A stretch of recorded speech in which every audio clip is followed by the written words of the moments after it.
Polysécure. Je suis avec Vincent. Est-ce que tu peux te présenter? Oui, bonjour. D'abord, merci de l'invitation. Mon nom est Vincent Millette. Je suis vice-président principal à l'ISACA chapitre de Montréal.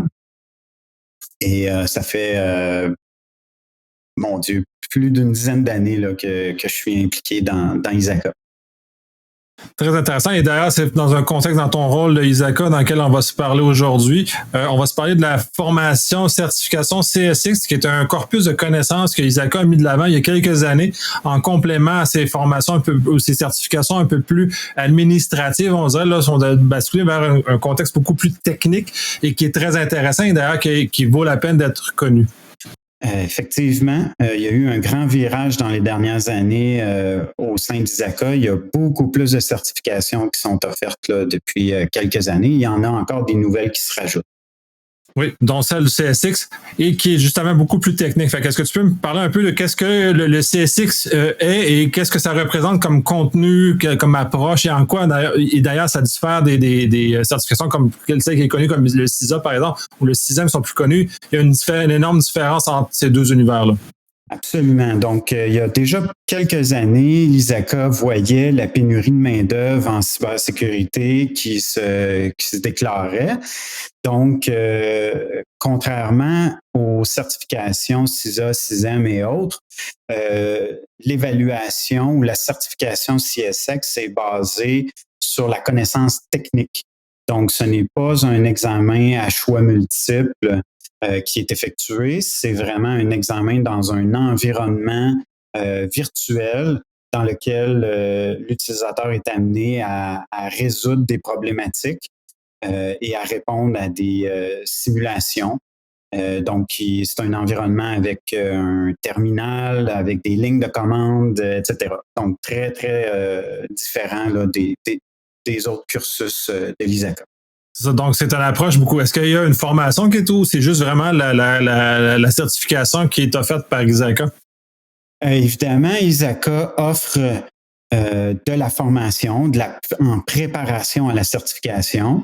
Évidemment, c'est au choix de l'utilisateur ou de la personne de décider est-ce qu'elle veut avoir la formation ou directement passer à l'examen.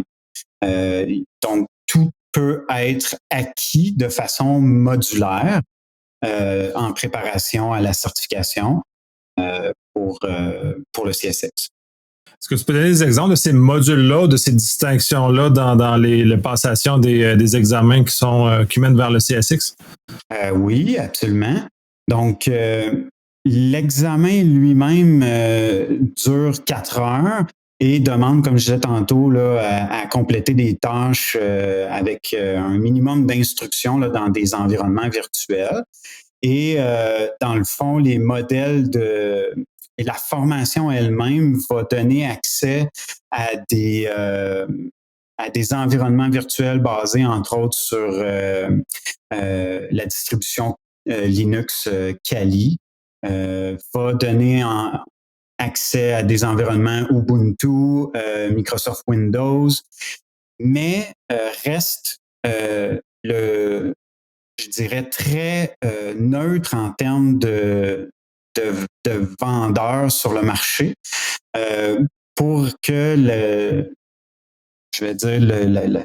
candidat au CSX soit en mesure là, de détecter ou de trouver des vulnérabilités dans des environnements divers. Comme je mentionnais tantôt, là, c'est Linux, Windows, mais aussi ça touche la réseautique, etc.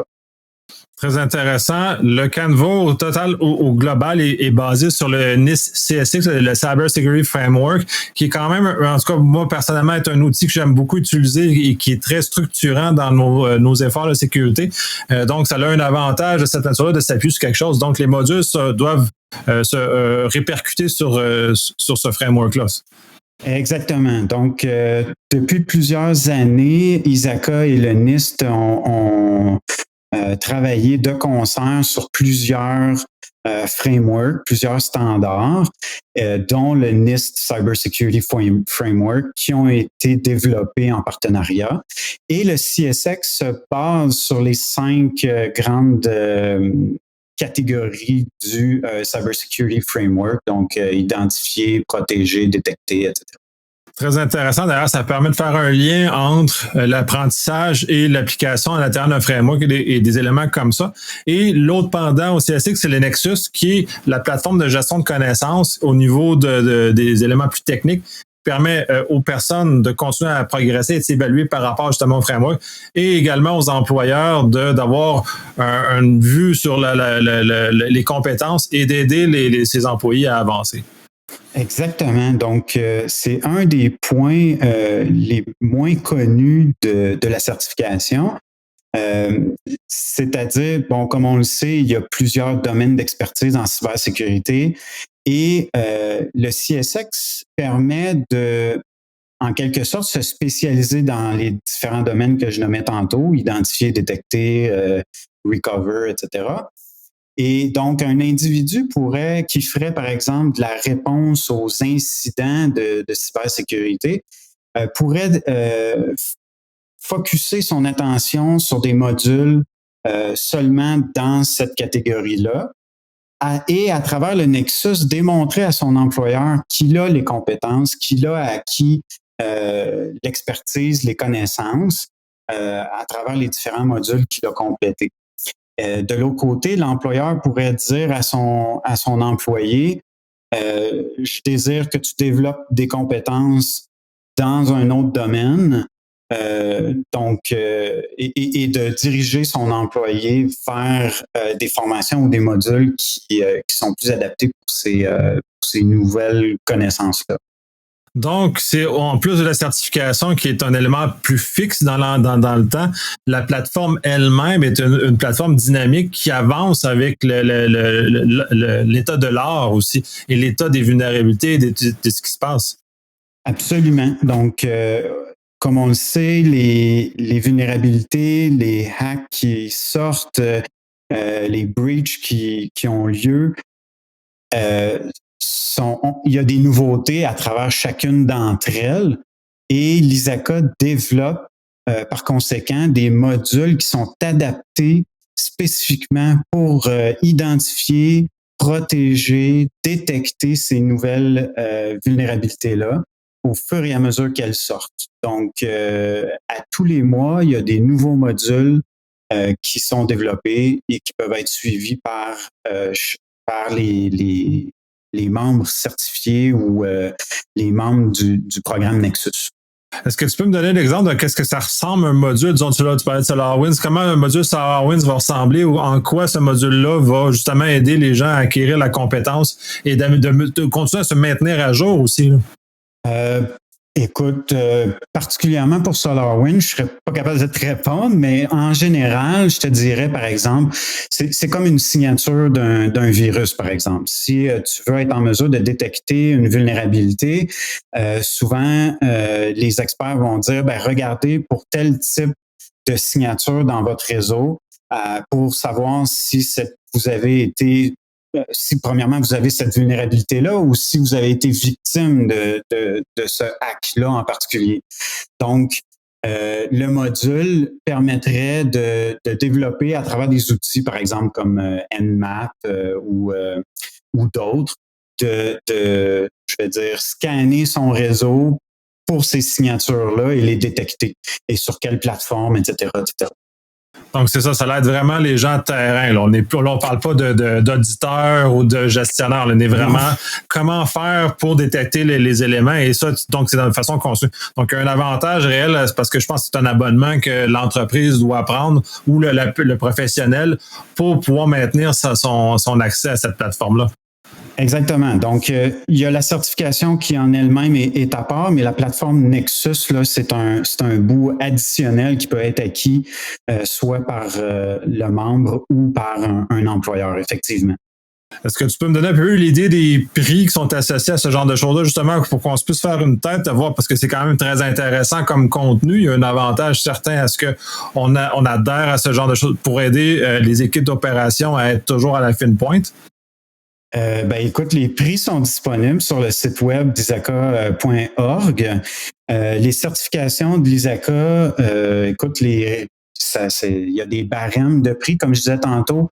Tout dépend de qu'est-ce que l'utilisateur ou le candidat à la certification va vouloir faire. Donc, par exemple, les modules de formation pour le CSX, ça peut osciller entre 100 et 500 américains. Évidemment, il y a des promotions par moment, il y a des combinaisons aussi de modules qui sont faits. Si on veut faire les 5 je vais dire, catégories d'identifier jusqu'à recovery. Encore là, il y a des packages qui sont disponibles. Et la plateforme Nexus, c'est un abonnement annuel qui est à faire ou qui est disponible. Puis encore là, c'est autour de 300 à 500 dollars américains annuellement. Par personne, j'imagine, à ce moment-là. Oui, par individu, mais encore là, il y a des promotions qui sont faites, il y a des packages qui sont vendus pour les employeurs qui auraient, par exemple, je sais pas moi, 10 employés qui voudraient je vais dire, encadrer à travers leur plateforme Nexus. Et ce qui est intéressant de la plateforme Nexus, c'est que si jamais une personne change d'employeur, elle conserve ses accès, elle conserve ses connaissances, ses résultats. Et si elle veut conserver son abonnement Nexus, là, elle peut devenir, je vais dire, membre indépendant par la suite. Très intéressant. Je trouve ça très dynamique. Ça nous change un peu de la certification statique dans le temps. Ça permet justement d'amener les connaissances à aller plus loin. Dans ce contexte-là, ISACA Montréal, j'imagine, sont partie prenante à cette promotion-là, à aider les gens à progresser autant au niveau Nexus qu'au niveau CSX. Oui, absolument. Donc, à travers le membership de ISACA Montréal, on retransmet aux membres toutes les promotions qui nous sont communiquées dans le temps. Donc, ça évolue. Des fois, c'est moitié prix. Des fois, c'est pour des modules en particulier, etc. Super intéressant. Je te remercie énormément de ce partage d'informations-là parce que je pense que ça va justement bénéficier à bien des gens. Puis je pense qu'il y a beaucoup de gens qui n'étaient justement pas connaissants de ces certifications-là et autant la base de connaissances qui est associée ou la gestion d'informations qui est associée parce que ISACA a été longtemps vu comme les CISA puis les vérificateurs informatiques. Là, c'est important que la vision plus large soit justement transmise par rapport à ça. On va mettre dans les show notes les informations complémentaires, comme tu mentionnais, disons, ISACA.org, ISACA Montréal et ainsi de suite, justement pour aider les gens à aller ça. Puis je vais d'ailleurs mettre ton adresse courriel dans les show notes pour que les gens puissent te contacter directement s'ils veulent aller plus loin ou quitte à ce que on aille un deuxième épisode où justement on approfondit certains volets peut-être un peu plus spécifiques par rapport aux questions qu'on a reçues. Absolument. Merci beaucoup. Et merci. Bonne journée. Bonne journée.